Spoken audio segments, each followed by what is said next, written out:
Also, Assalamu alaikum is good afternoon from England. Sorry for my technical issues. I thought I was in mute. So today our session is occupational therapy, and we will mainly focus on sensory issues. Today's our honorable guest is Mr. GUO HUA. GUO is occupational therapist at Bridging the Gap Intervention, Bright Path Preschool and Inner Circle, Dhaka. Welcome to our live session, Mr. GUO HUA. Thank you for having me here. Thank you nice to meet you guys. So much to you to give us a time.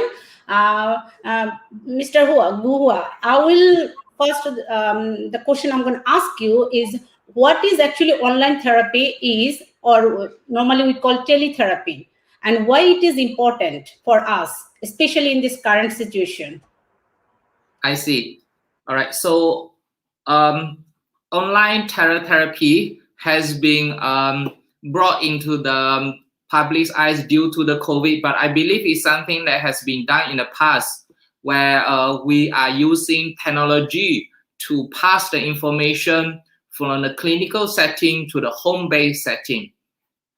It is important because during the lockdown, children are not able to go to the clinics, the rehabilitation centers, so they will not be receiving the therapy they need.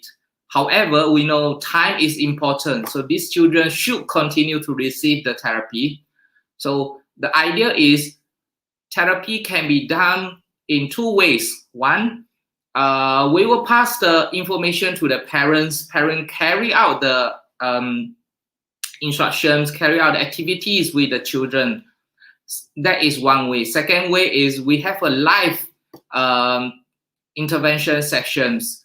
The therapists will look at the child and the parents on the screen and then give instructions like make the child bounce on the trampoline. Okay, now throw the ball to the child. So that is concurrently.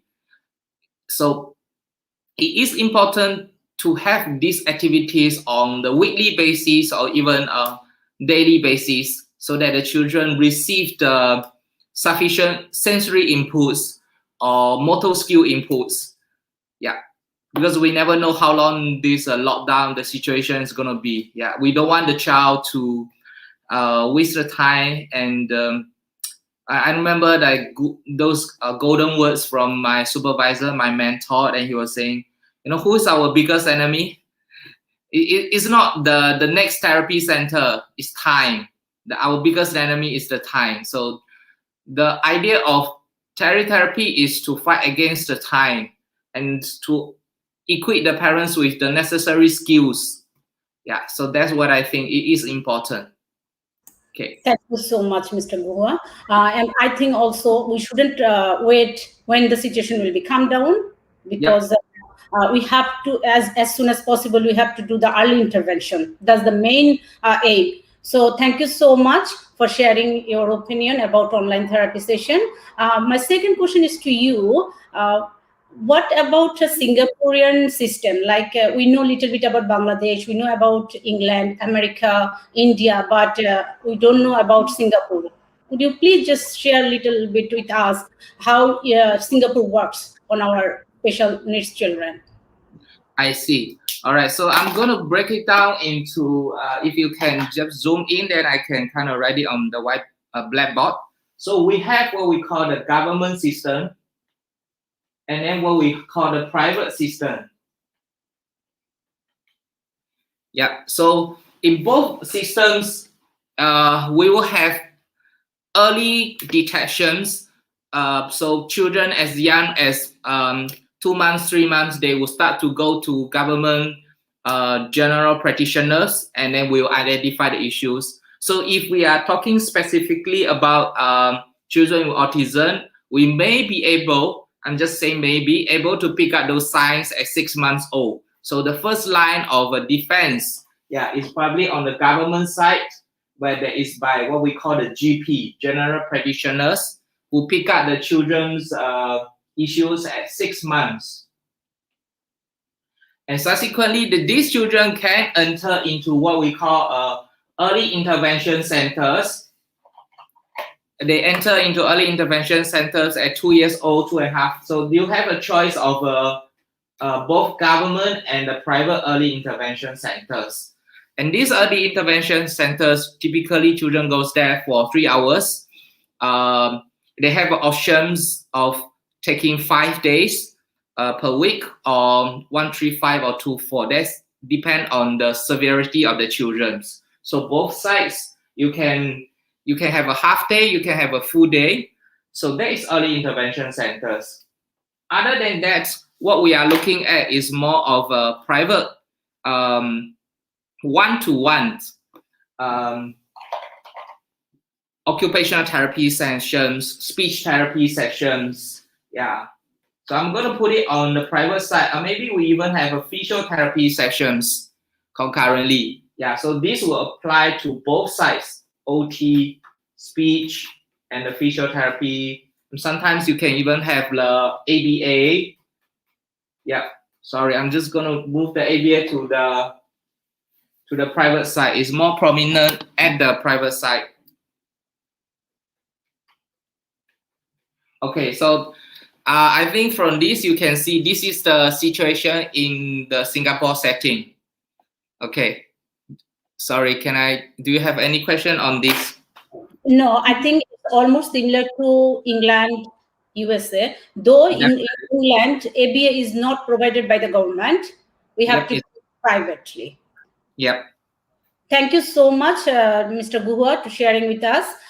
We will now go to our main discussion of today's. I think we will be more focused on sensory issues of our children.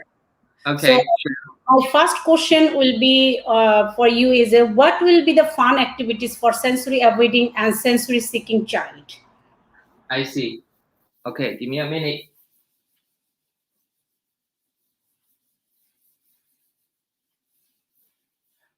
All right, so I think we need to define a few terms in this case. The definition of sensory avoiding and sensory seeking. Now, these are two of the domains under or class characteristics under the sensory profile. Other than sensory avoiding, sensory seeking, we have low registrations, and then we have some form of sensory avoider, seeker, and then there's some form of passive. So these are given by, if I'm not wrong, it's Dr. Vinnie Dunn's sensory profile that will look at the child's response and then the threshold. Yeah, so you divide into the 4 quadrants based on their receptiveness of the sensory inputs. For if the response is low, threshold is low, then we are classifying them as low registrations. That means it gives some inputs to the child. There is not much of a response. The child doesn't reply to some form of a sound, some form of movement, some form of visual inputs. Again, it's under low registrations. On the other side, the child's response is high, but threshold is low.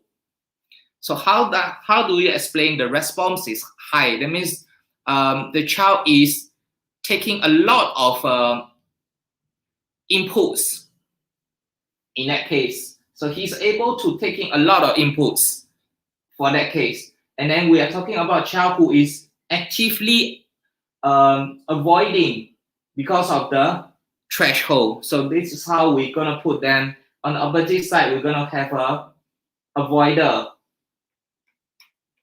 So, just these two is directly opposite. One is no response. The other one is a very quick response, low threshold. And then over here, we can have someone who is a sensitivity. All right. And then we have one more, which is a bystander. So come back to your question is a child who has sensory avoiding and sensory seeking behaviors. So based on this, it can be one single child who is having one single profile, or a child who has combination of 2 profiles. So a child can, for example, can have,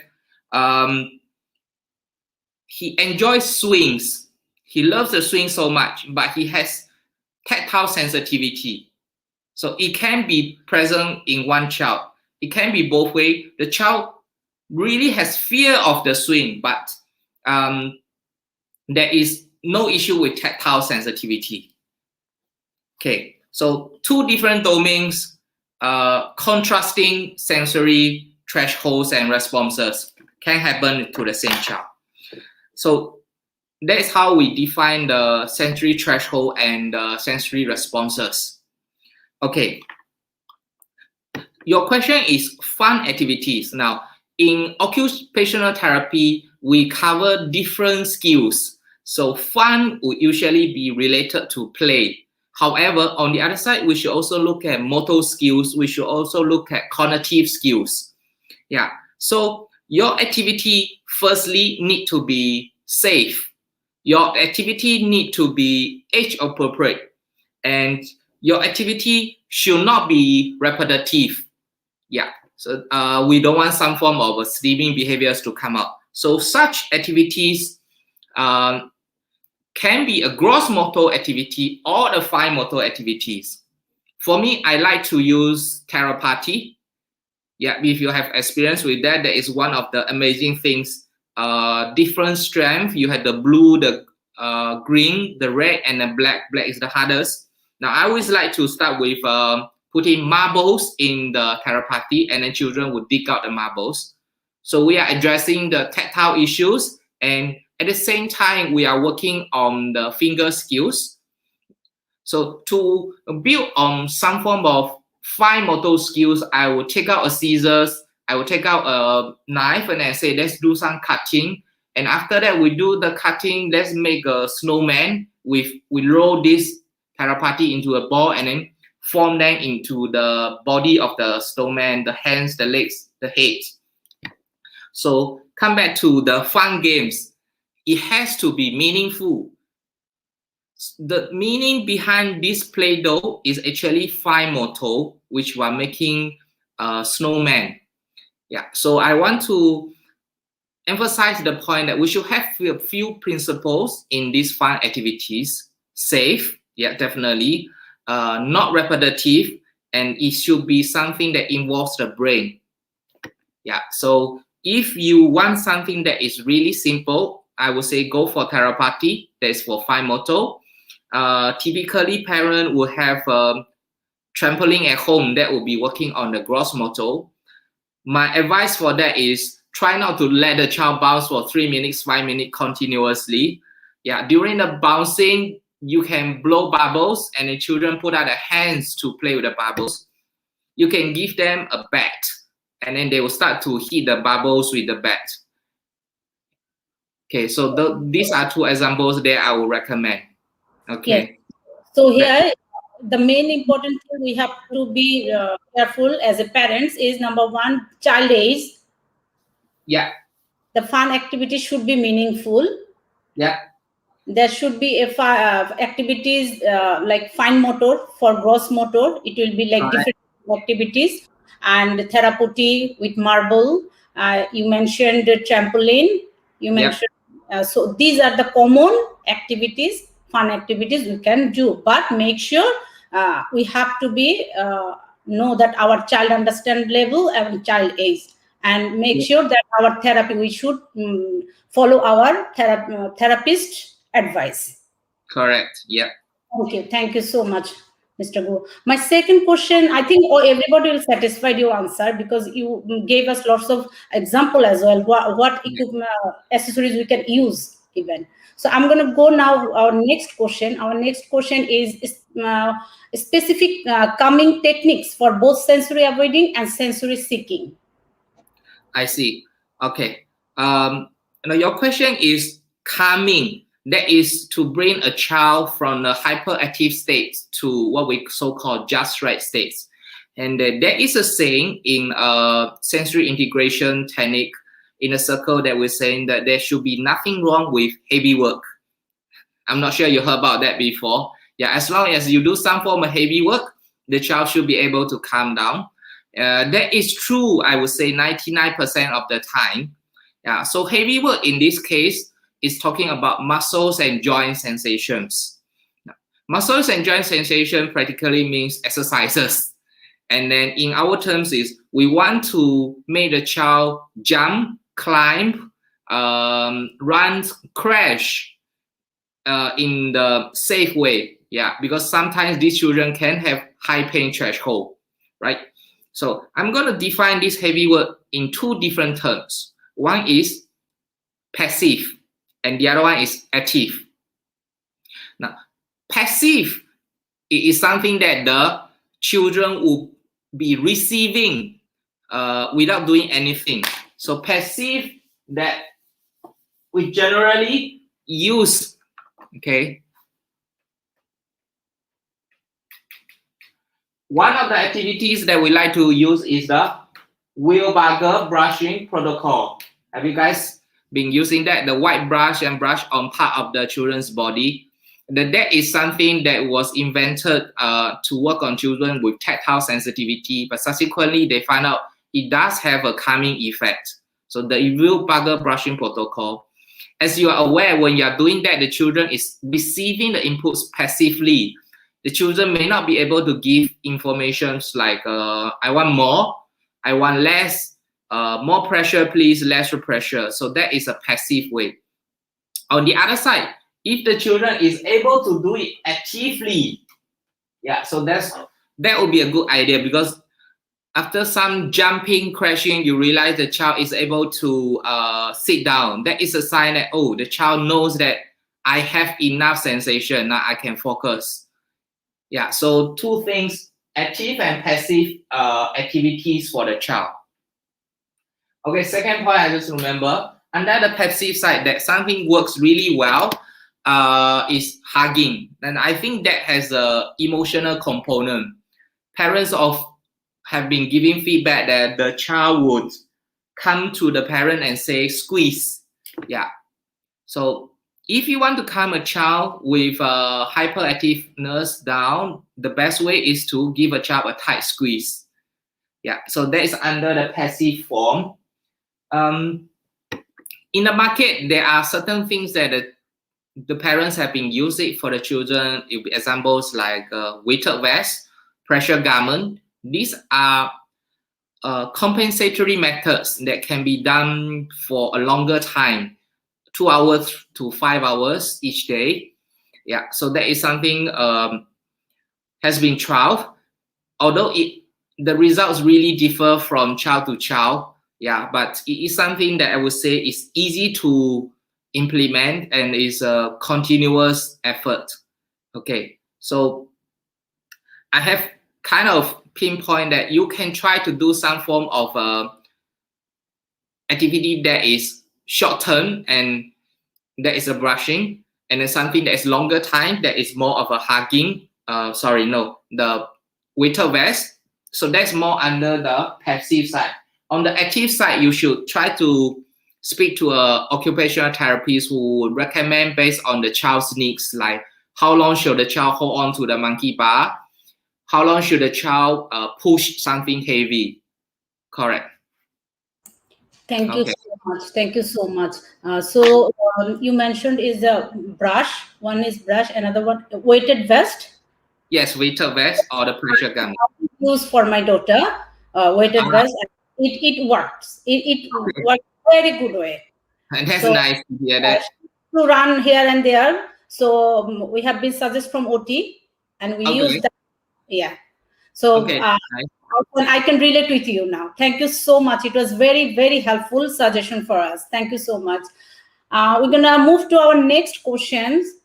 I think audience, you are like okay, because the way Mr. GUO HUA is explaining us is excellent. Thank you so much. Now I'm going to move to our next question. This is a common question for all the parents. Like most of our children is leaking issues. They leak, they taste or chew on inedible objects. So these are the common, I think, issues we are facing every day. So if you give us some suggestion what we can do, that will be great. Okay. Yeah. So these will fall under what we call oral motor sensory issues. And in this case, such cases usually are seen by the occupational therapist and the speech therapist at the same time. And so typically the speech therapist, from what I have partnered with, they will be given some form like a chewy tube. They might be recommending some form of vibration tool, and they could be doing some form of brushing in the mouth. That's oral motor side. Yeah, so that is for oral motor sensitivity. Okay, so, and these are technique skills from the speech therapy side. On the occupational therapy side, and I'm specialized in sensory integrations, we are saying that, yes, these are present in the oral motor, but can we use other components to help with this component, the oral motor component? So first we analyze, is the child chewing, grinding teeth, or biting certain things? So if that is the case, can we use heavy work to compensate or to work on the same part of the brain who craves for such heavy movements? Instead of through the teeth, can we do it through the body? Can we do some form of crashing activity so that it satisfies the body's need for large muscular movements? So we will do jumping down from certain heights. Yeah, so that is one activity that I will recommend. Or hold on to the trapeze bar and then swing for 10-20 counts. So that is one activity that differs from the speech therapy side. We don't target the component directly. Instead, we'll work around it using idea that is different muscles but goes to the same input of the brain. Okay, so hopefully we make sense. But as of now, 10 years in practice, I would say that you will need both, yeah, to achieve faster results. Because this form of sensory behavior is readily available, because they can pick up anything, a pen, and even their fingers. So you really need to tackle this with different solutions. If you are going for a long trip, going to a place like a shopping center, you're expecting a lot of noises, then please bring along your chewy tube. The child can get it readily and then satisfy his own sensory needs. When you come home, then you start to do your heavy work. So hopefully this makes sense. Thank you so much. Mr. GUO, I have a question here, because you already mentioned oral motor sensory issue. It could be deal with SLT and OT, both professional. Yes. Yeah, there is a confusion, because SLT, they says no, OT cannot do this. This is our field. There is a debate. So you already clear what their part actually, what SLT's part and what is OT's part, and your conclusion is we need actually both intervention. Yes, I would say yes. In Singapore, occupational therapists can go for a particular course. I think it's called the SOS course, and then be trained and certified in providing techniques of oral motor techniques. There is no conflict of interest. Yeah, but I think maybe in particular countries, in particular hospitals or centers, there is a clear line that you should not overlapping with each other. So I think that is a personal judgment. It's not like you are not allowed to do such things. I always give the example, if you are the only therapist in the center, you're going to be an OT, you're going to be the speech, you're going to be the psychologist, you're going to be the educational therapist. You're doing everything. Yeah, there's no clear definition for you. Yeah, and you can understand, we are just parents, so we don't know lots of things. We need more time to understand actually what is oral motor sensories and whose field it's. So that's why I'm on behalf of parents, I'm just little bit clarifying that actually it can be deal with both professionals, but it's depend on child situation actually, what child needs are. Thank you so much, Mr. GUO. We're going to move to our next question. Our next question is how to handle the child with repetitive behavior and how to use reinforcement. That's another common issues from our parents. Okay. Now, repetitive stereotypical behaviors, or in other words, they call it steaming, has been around, and it has been one of the most tricky issues that we struggle to handle. I must be honest. I always tell parents that this behavior comes out suddenly, and it goes away suddenly after 3 months or 6 months. So that is one problem. We don't know how it will arrive. Sometimes it does have a cause. For example, the child's flapping. We feel that it comes from clapping. Yeah, and then some form of finger movement. You know, I've seen that they just and a grinding teeth on visual movements.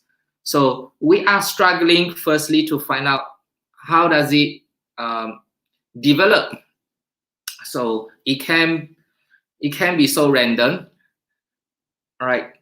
Now, such situations can have a fun component in there. So we always feel that they do it when they are bored. Yeah. So they create such games to entertain themselves. Now, the debate is, do you stop a child having fun? I think we should not. But instead, we should expand on these fun games into something more meaningful. Now, if you have experience with therapy, you will realize that some children like to pull it and that it becomes strings. So that is when you feel that it becomes a steaming behaviors. So I will always come in and teach them to roll the therapy into a ball and then do some form of bouncing. So in this case, to stop the child from repetitive behavior, you have to work on the brain. What I mean by work on the brain is to give new play ideas, to expand on the sequences of play.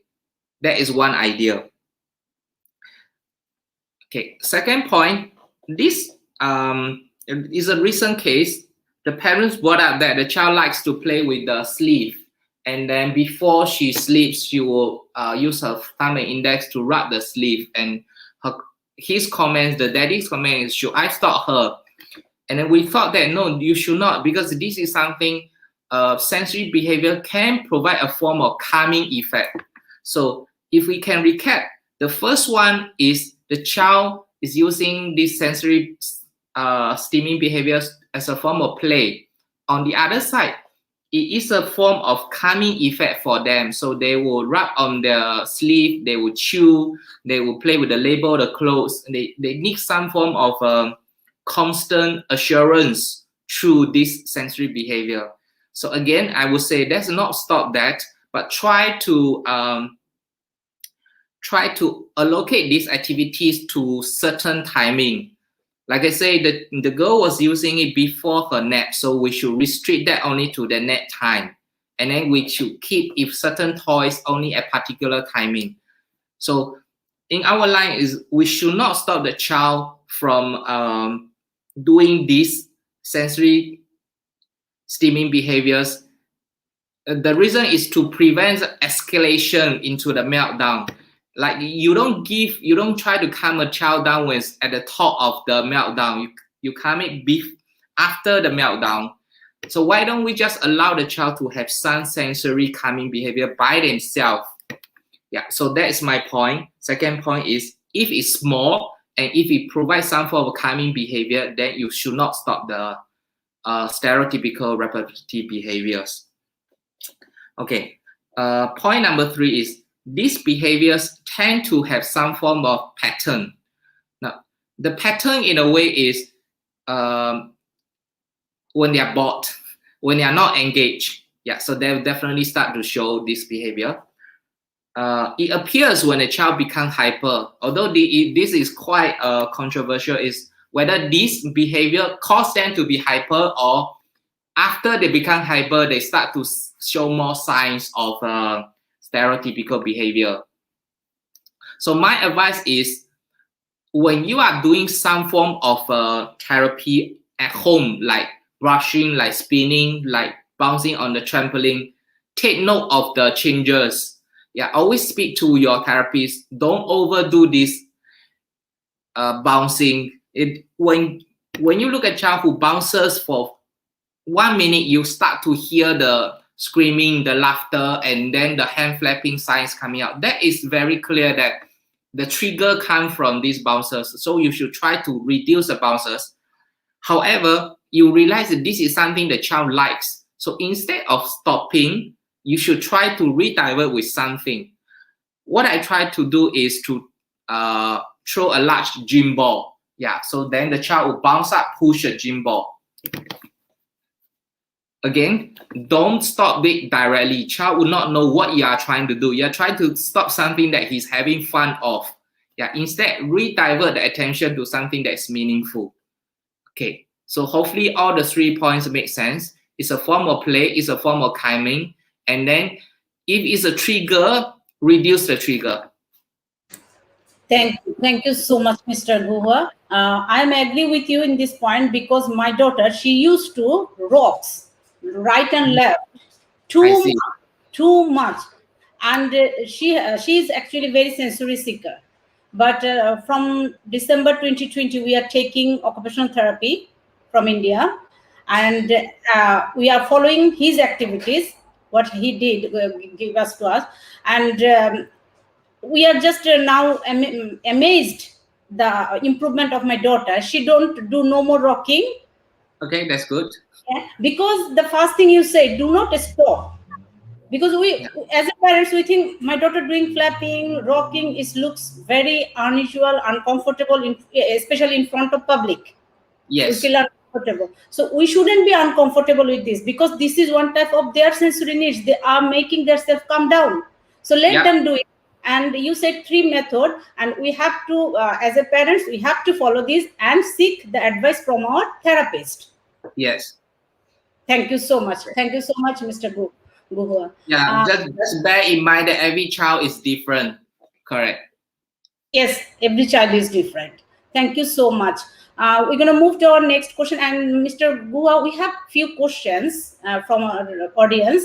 So we'll take those questions because we nearly finish our selected questions. So hopefully we can. So the audience who you are watching and you are joining the live session, we will take your questions after finishing our selected topics. So my next question is to you. The difficulty of filtering out other sounds and unable to locate the source of a sound. Okay. Difficult filtering. Sorry, Ken. I just trying to find out. Yeah, it was question number 7, I think. Okay. Sorry, just repeat that question. I will just write it down. Difficulty with difficulty filtering out other sounds and unable to locate the source of a sound. I see. Okay. Now, in this way, sound give us the information of directions.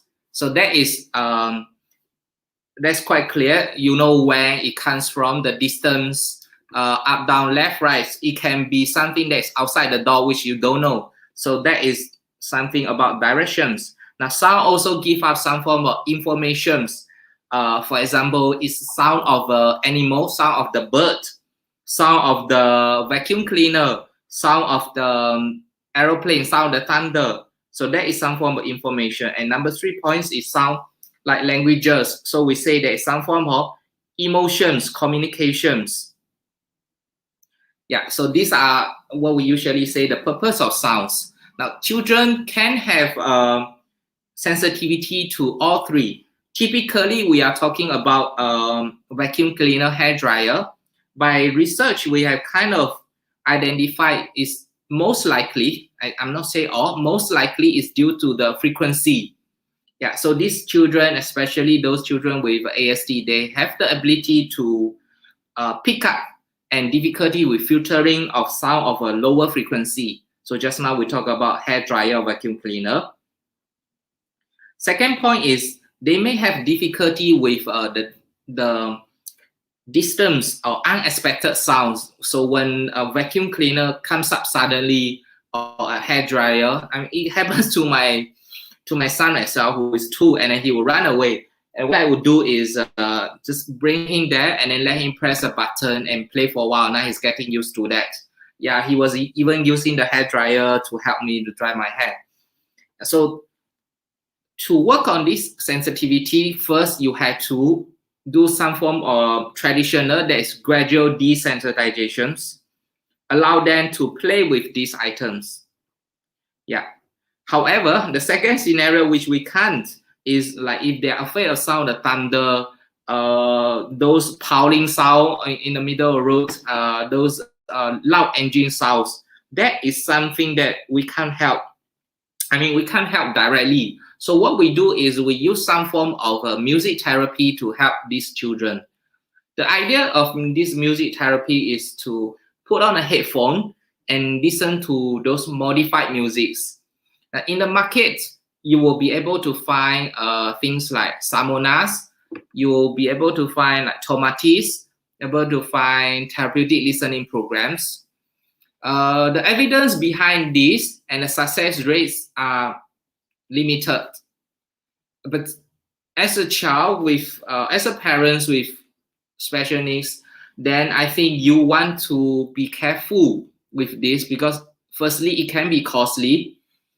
You bought the equipment, the child refused to put on the headphones, that might cause some form of trauma.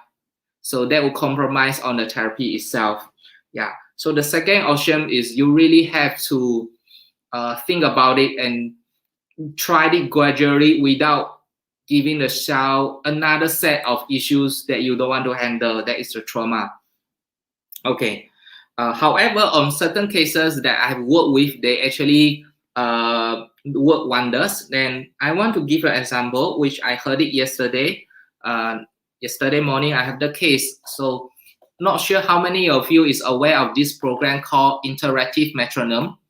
A child has to put on a headphone and listen to the sound and then clap at the same time as the sound. So this child is 6-year-old and he's not so verbal. He can make certain sounds. Yeah.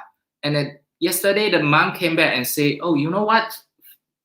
After your session, when I was driving him here, he was making the sound ding, ding, ding, ding. So that is sound that comes from the computer. Then he start to generate it by itself. So I thought, well, that is nice.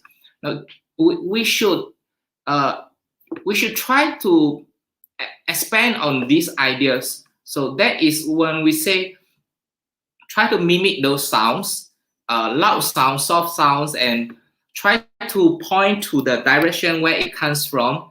So it works indirectly. Instead of asking the child to get used to this, we are teaching them indirectly, play one game while the sound is playing at the background.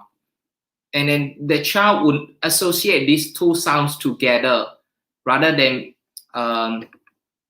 it being overwhelming sensations. So when the child is bouncing on the trampoline, doing some form of hitting the bubbles, play sounds at the background. So hopefully this makes sense. Yeah, the two ideas. You can try out music therapy and you can try to do something meaningful and play the sound at the background. Hope it works for you guys.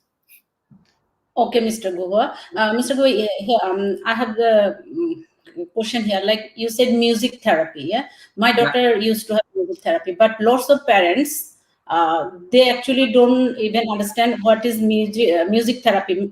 Normally, we mean music means we have to learn, we have to teach our children music, but it's not actually to teach your child what is music. It's a therapy. It's the one type of therapy. Could you just little bit explain what is actually music therapy means for our special needs children? I see. So yes, you are right. It's not like learning piano. It's not like learning violin. Not drums, but it's the child. First and most, they have to put on a headphone. Yeah, it has nothing to do with them playing any form of musical instruments. All they have to do is just to listen, and with the headphone, in the market they usually use specialized headphone like Sennheiser, and the children will be receiving modified musics. So even they listen to a normal children's song, like If You're Happy and You Know It, the rhythm, the frequency of the music is being adjusted. Now, if I can give one simple example is, you hear sounds on both sides. But in this music, they can be adjusted that you hear on the right side for 5 seconds, then it goes to the left side. So the right side is totally quiet. So that is how we work on the bilateral hearing. And then can you imagine this? Just the previous question was the child was having issue with locating, filtering out the sound. This is a perfect example that if the music comes from right side for 5 seconds and then left side for another second, it's teaching the child on how to differentiating the direction, the orientation of sound. Yeah, so that is working on the cognitive level of the auditory processing. So that is one way. Secondly, music therapy has different components. Firstly, it will have the typical children's songs. Yeah, like Itsy Bitsy Spider. So that is something they are familiar with. Second component is we can have sound of the jungle. We can sound of the ocean. Sometimes it can be in a group of white noises. So that is second group. Third group is for music therapy, we tend to use classical musics. You can have pure piano music. You can have pure violin musics, and you know how different they are. And at this point, I must say that I'm not really the expert, but the point is they have different frequency, pitches, and all that. It can be very pleasant to others and unpleasant to another child.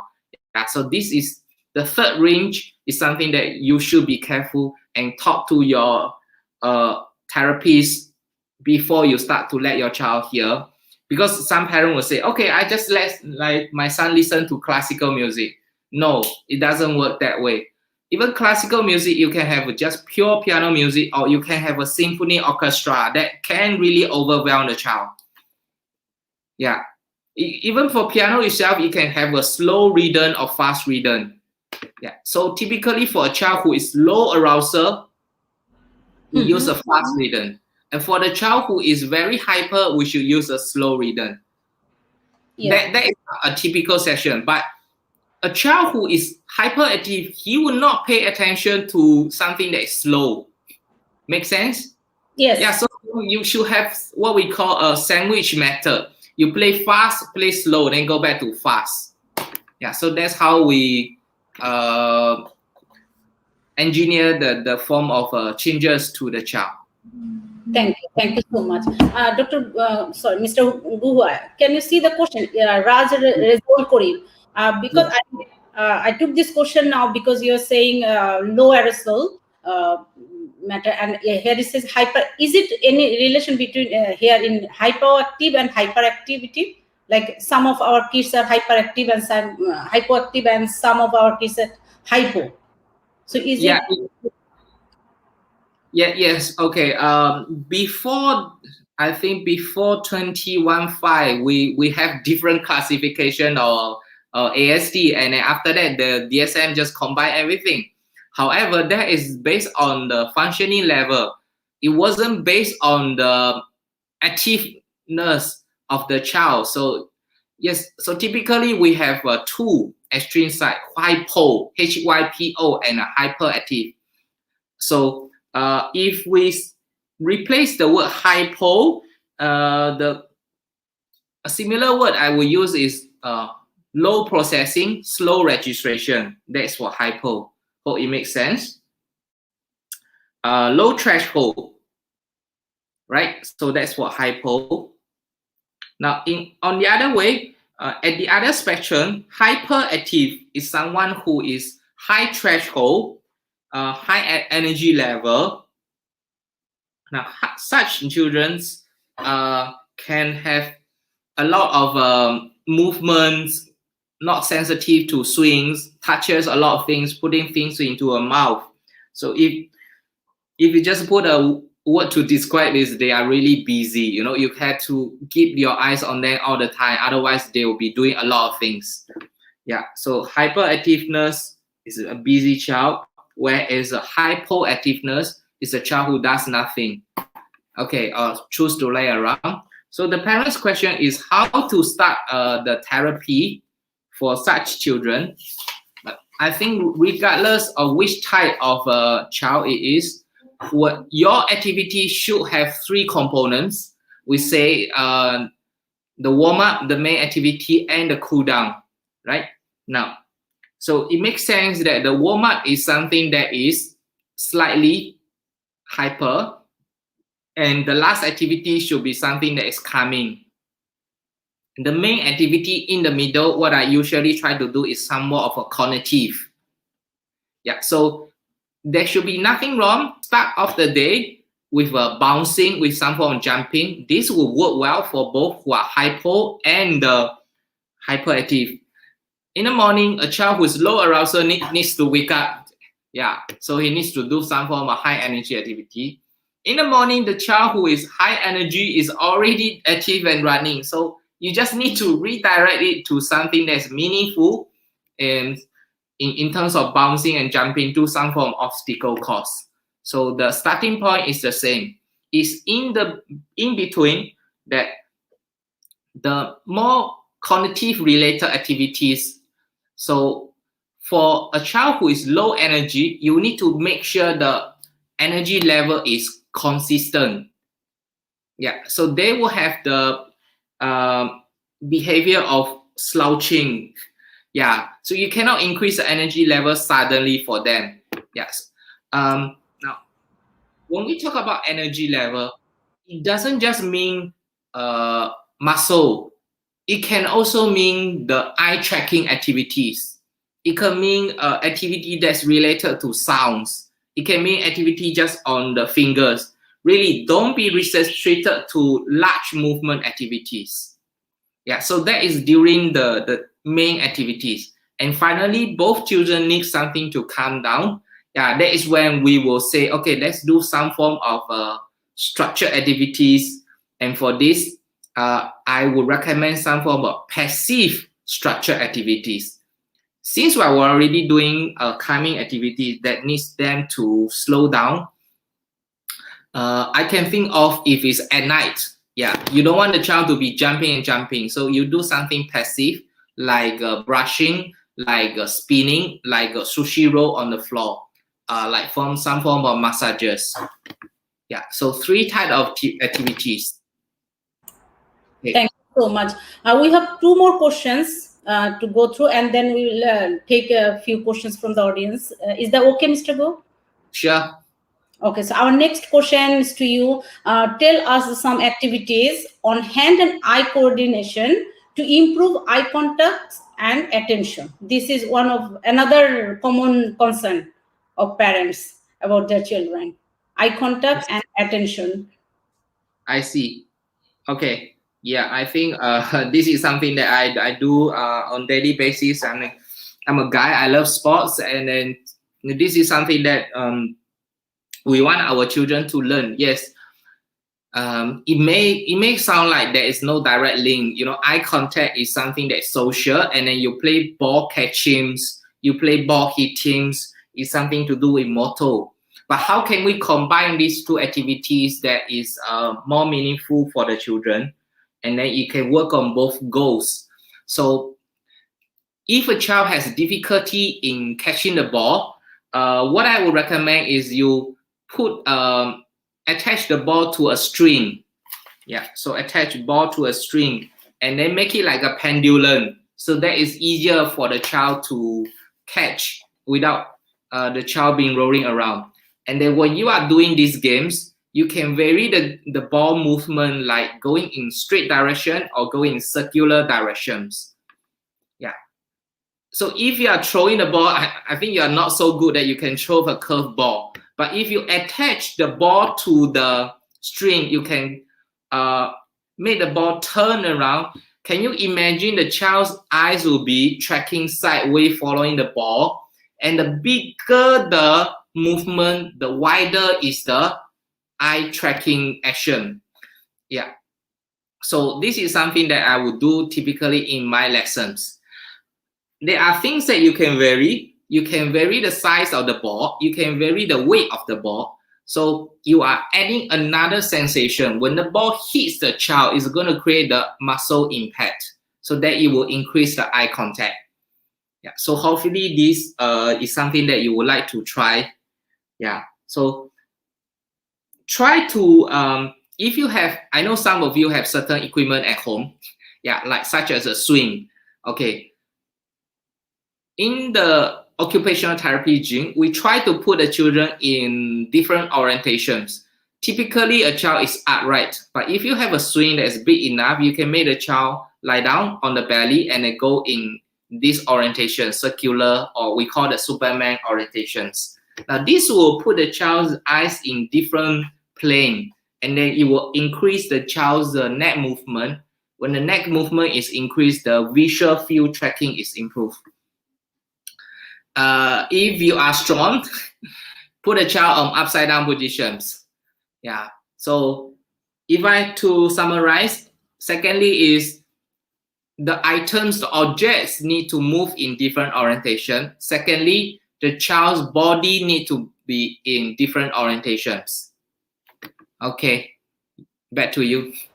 Thank you, Mr. Go. Because the first one you said, string with ball, I think it will be like great to work for with children, because we know our children they like ball, especially soft balls. If we make it little interesting and funny for them, they will get in. Thank you so much. Our last question to you is how to improve poor muscle tone to improve W sitting, climbing stairs, and pressure while writing. Okay. Core body strength related to low tone, and then the posture. Okay, and then increase the handwriting skills. Can now in this case, core body we generally refers to the front part of the body and the back. Sorry, I was like leaning down, slouching. That feels like I don't have a good core body strength. Yeah. So first and most, if you want to work on core body, you need some form of good furniture. That's to say, your table, your chair need to have a proper backrest. Yeah, because this applies to adults. After 15-20 minutes, you start to lose your energy, then you start to slouch. So you need some form of environmental compensations. Yeah. Easier way, if you don't want, is to stand up and walk around. Some parents do jumping or push up, rolling on the floor. So activity that can help with the core body, sit up. Yeah, sit up will work on the abdominal side. And if you have a chance, go for swimming, which it will work on the back. Yeah, so that is the something that you can do it on regular basis. Because if you're talking about low tone, that is something that can stay with the child for a long time, such that you need continuous therapy. And if especially during this period of time, therapy centers are closed, then you need to do some form of activity at home. If you have a chance, access to water, that's swimming. If not, just think of the position. During the swimming, your body is in this position. So put 2 chairs on the floor, one for your child's hand and one for the legs. Yeah, so the child's body is like floating in the air. If the child has difficulty, just put the hands on the floor, the legs on the sofa or table, and just ask the child to stay there for a while. Then you might ask, doesn't it sound like a wheelbarrow? Yes, you can do wheelbarrow, but how many of you out there have a very strong back? Yeah, wheelbarrow is very damaging to the parent's body. Yeah, so if you want to take care of your son, take care of yourself first. So that is for strengthening activity for the core body. If you have some access to outdoor swings and playground, trapeze bar, monkey bar is one of the good things. Let them hold it there for 10-20 seconds.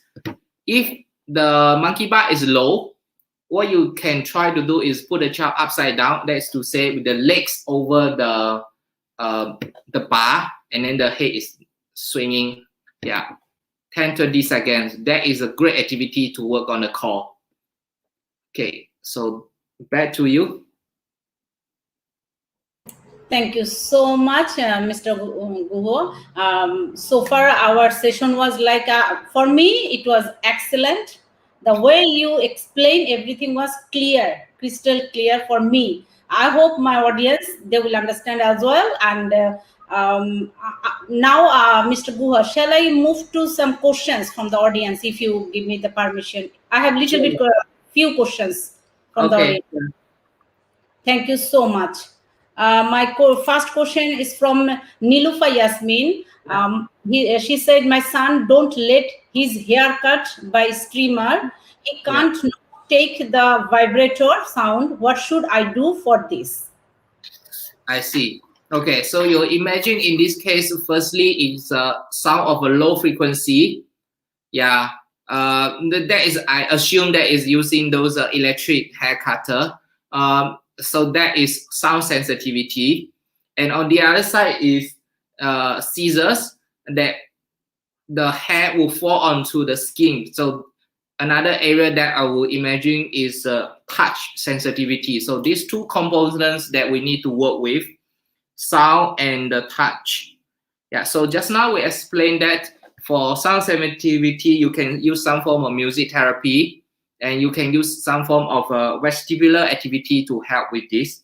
For touch, you will probably need to play with sand, you need to play with telepathy, and you need to do the wheelbarrow brushing protocol. That is some form of direct intervention. And so this is from the occupational therapy perspective. On the other side, it is a form of behavior that we can address through a social story. We can just address through some form of picture. Always be reminded that prepare your child, show him the card that this is what we are going to. And then don't forget to reward your child after he has done well. Yeah, so that is something that I think you should have a different approach in hands. Yeah. Thank you. Thank you, Mr. Guha. My next question is from Taslima Chaudhary. She said, my son is 8 and 9 years old. He puts everything into his mouth. How to reduce this behavior? He is non-verbal, only making some sounds. And if he needs something, he says, give. Is there any oral exercise which will help him to talk? Thanks in advance. I see. Okay. Now, in that case, if you can say the word give, now I don't know how you made that sound, but if you try to close your eyes and make the sound give, that is a sound that involves sucking in. And then I will think that is consistently with the idea that he wants to put things in his mouth. Some children put him in mouth, they chew. Some children put cloth, those fabrics, they suck. So there are different forms of oral motor seeking behaviors. Sucking, making sounds, chewing. So it may be playing with saliva. Yeah. So in such case, different form of oral motor activities or gadgets are needed. Yeah. So just now we have kind of draw the lines whether it's an OT's role or speech therapist's role. So I think you should speak to someone who has the techniques, at your side. Try not to go for one size fit all. Like this tuition works for other children, it should work for my children. No, it doesn't. And based on your two information, he can make the sound of give, and then he is putting in. I think we need to find out a bit more. Yeah, I think he has particular skills. It is not so purely oral motor sensitivity. Okay. Thank you so much. Pinu Khadija, her question is, what can we do to shut my daughter's lips? Always keep mouth open. Hold food with teeth. I'm not sure whether she's the one in the picture. Okay, because sometimes they might have an issue with the oral mouth structures. Like for example, the upper lip or the lower lip is too high, or some children have those jaws that slightly protruding. Yeah, that's why they have difficulty with closing. So that is one possibility. Now, but you also mentioned two other things. First is keep the mouth open. I just recall sometimes in cases where they are mouth breather. Have you heard about this? And that is to say they have sensitivity with the nose. They could be having sinus, and then when they exercise, it's more apparent. They use their mouth to breathe. Yes, so that's what I say, a mouth breather. That is when they have oral motor sensitivity. Yeah, so we go back to the time when they are baby, whether they have issue with breastfeeding, drinking. Yeah, so that's how the second point we look at to answer your question. Why does she keep her mouth open? Yeah, so that's something that we need to look at the oral motor structure. Now, third point is hold food in with teeth. Then this will contradict the point, because if she's using the mouth for breathing, she will not be able to hold the food in the teeth. And typically for such cases, we call them those kids who are low tone. They like to have that kind of they don't chew. It's not like they just keep it there, and then they keep it for. Yes, I have a kid who arrived at my clinic for lesson at 5 o'clock, then he still have his lunch in the mouth. Yes, so that is something that he's a child who is low tone. So firstly, we are talking about awareness. Yeah, he is a child who is like, I would call it a worm. You know, he's rolling around on the floor. He's so soft, so flexible. So in that case, the oral motor is soft. Yeah, so they need something. Now this is the very tricky part. They are so low tone that they are not aware of something. However, on the other spectrum is they know that they are low, so they need something to be there to keep themselves high. Hope this makes sense. Okay, so Mr. Guha, Pinu Khadija should ask for oral motor therapy, like to whom she should go now, because she lives in England. Yeah, I think she look for a speech therapy, and then just now the point is we look at the oral motor structure, and then we look at her body tone. Yeah, and then the speech should be able to see whether the OT is needed or not. Okay. Yeah. Thank you so much. Because the speech will work on the upper body, but if there is an issue with the tone, then we got OT will need to work on the neck and shoulder part below. Yeah. Thank you so much. This will be our last question. Nurul Amin Shorkar Salim, 10 years old boy with very hyperactive. He is under many therapists, but he cannot sit for few minutes, always running or moving. So I think his question is what he can do now. I see. Yeah. So I have a lot of such cases. They are always running. So I always tell parents that you should sandwich the activities. You allow the child to do 3 minutes of gross motor activity. Then he should come to the table and do 3 minutes of writing or play with fine motor toys. And then he goes back. And that is how we increase the time. So firstly, you are saying that he can't sit. He's always running.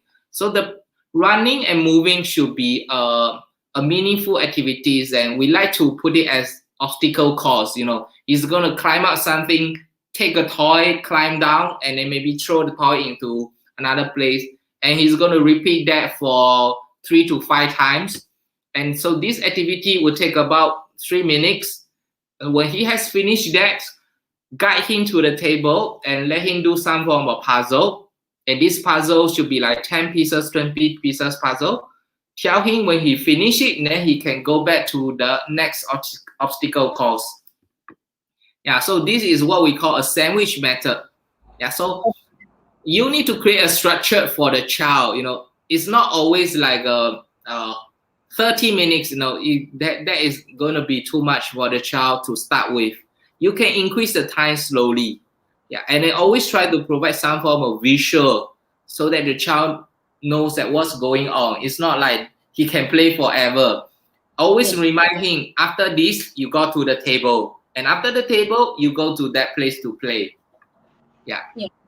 Mr. Guha, if I ask you for a few more minutes, because I have two more questions, very important questions from parents. Okay. If you allow me, then I can take the questions. Okay. Oh, thank you so much. Thank you so much. The question is from Diana Mustafa. My 6 years old son has a habit of open sloughing as well as hopping around with high energy the next moment. Does it mean that he balances his energy level himself? How can I help further? Yeah, I think it is very possible that he has both. Yeah, he's slouching. That means he likely to be low tone, but he has some idea. Then he is trying to make himself hyper, but he doesn't know when to stop. Yeah, I have seen such cases. They run, run, run, run. Then after that they collapse. Yes, so it's kind of dangerous. Yeah, it's kind of dangerous in a way that they may overdo it, and then they will need a long break, like 30 minutes to 1 hour. Yeah, so it is important that you try to redirect the high energy activity to more of a spinning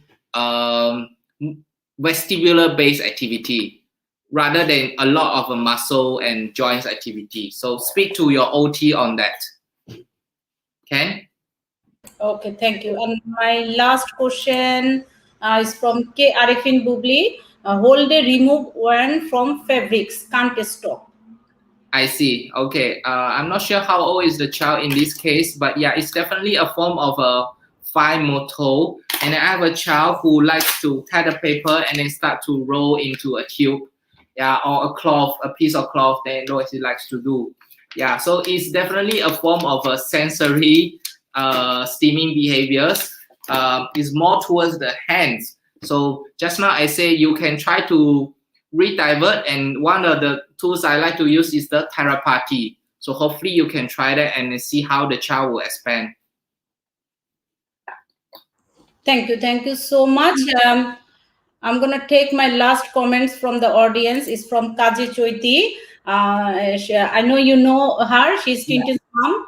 Hello, sir. It's Tintin's mother. Your guidance worked like magic for Tintin. Thank you so much for joining us. It will be one of the very helpful session for the special needs parents. And we can see how useful it was, Mr. Guhua. And I would like to thank Kaji Choiti because she's the one who actually tell me about you. So I'm very grateful to her and all our parents who actually appreciate our work, and especially Mr. Guha. We would like to give a big thanks because today's session was actually I should say extraordinary session. We learn a lot from you, and the parents, I'm telling you, Mr. Guha has a website. I will post the website details in our group, Facebook group, after finish the live session. And if any parents, if you want to get connect with Mr. Guhua, you can connect with his website, because everything in your website, isn't it? How to contact with you? Yes. Yeah, you can drop me a message or an email from the website itself. Yeah, and Mr. Guha, can you tell me just a little bit about, because you already work so many parents from Bangladesh, because you are with Inner Circle. Yes. So you know lots of activities about Bangladesh, how Bangladesh doing. So we are ending the session, but before we go, we just want to hear from you little bit about our Bangladesh, the way it's working at the moment, because you are working with Inner Circle, so you have a little bit experience.